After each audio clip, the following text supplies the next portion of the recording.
Hello there, Star Wars fans, and welcome back to another Micro Galaxy Squadron review. And today we are reviewing the Jango Fett's Slave 1 from the prequel era.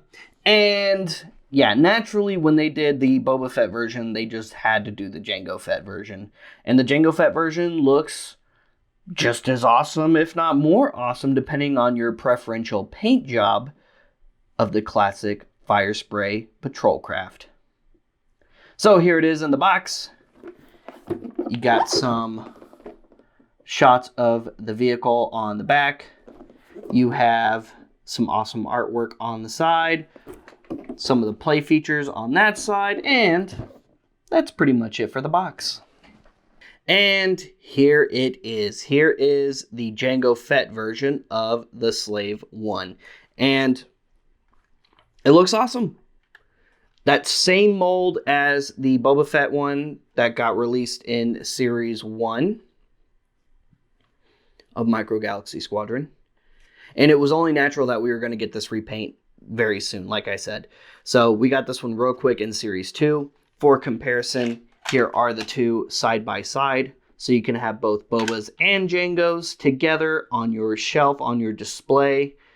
And they look cool side by side. I dig how awesome these ships look together, and I absolutely love this. Now, don't get mad at me, but I prefer the Jango Fett version over the Boba Fett version just because I like the color scheme a little bit more. I like the brighter colors of it, and I also like how it's a little bit cleaner than Boba's, and naturally it should be because Jango Fett basically stole his fresh from the lot, whereas Boba's has been around for quite some time.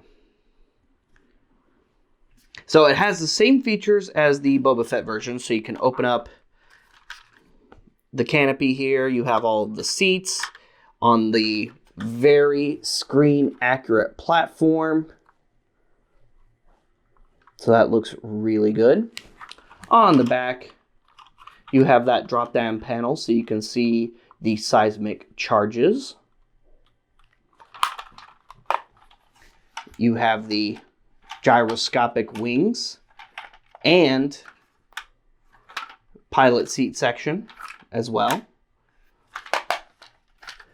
The big side panel that opens up so you can interact and play with all the inner features. The weapons cabinet, where you can also store Jango's jetpack just like you could with Boba's on the other version. The drop-down ramp and hatch into the lower bay of the ship, which again, I just gotta say how much I absolutely love this.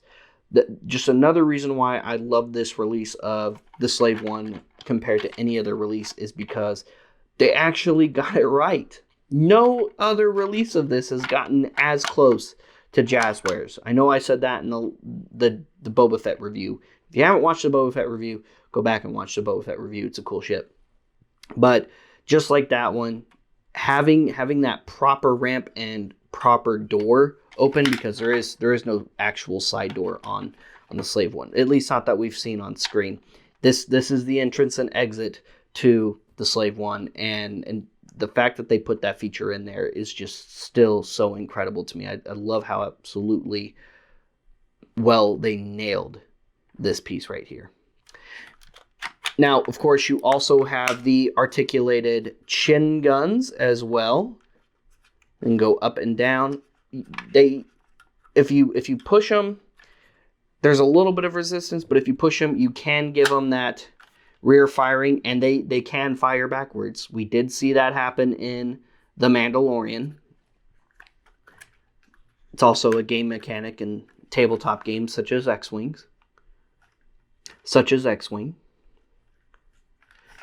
You also, with this one, get Jango Fett, of course, because why wouldn't you get Jango Fett? This is his ship. But you get another Boba Fett. We get little baby Boba. Look at that. Look at that little baby Boba there. So now you can put two Bobas in your Slave 1s if you like, or you can just have a Boba piloting each, if you like, which I think is very cool. Boba looks pretty cool. They were able to get a good amount of detail on him. He's got all the right colors. They even painted his belt on his little outfit there, which is pretty neat.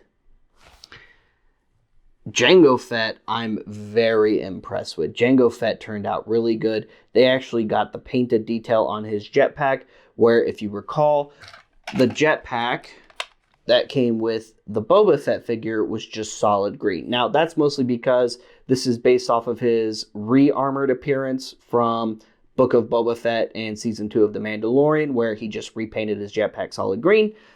But it's still nice to see that Jazwares was able to get that full paint detail on Jango's jetpack. And it is removable just like Boba's was, so you can sit Jango in the pilot seat. You can even swap the jetpacks out if you so choose.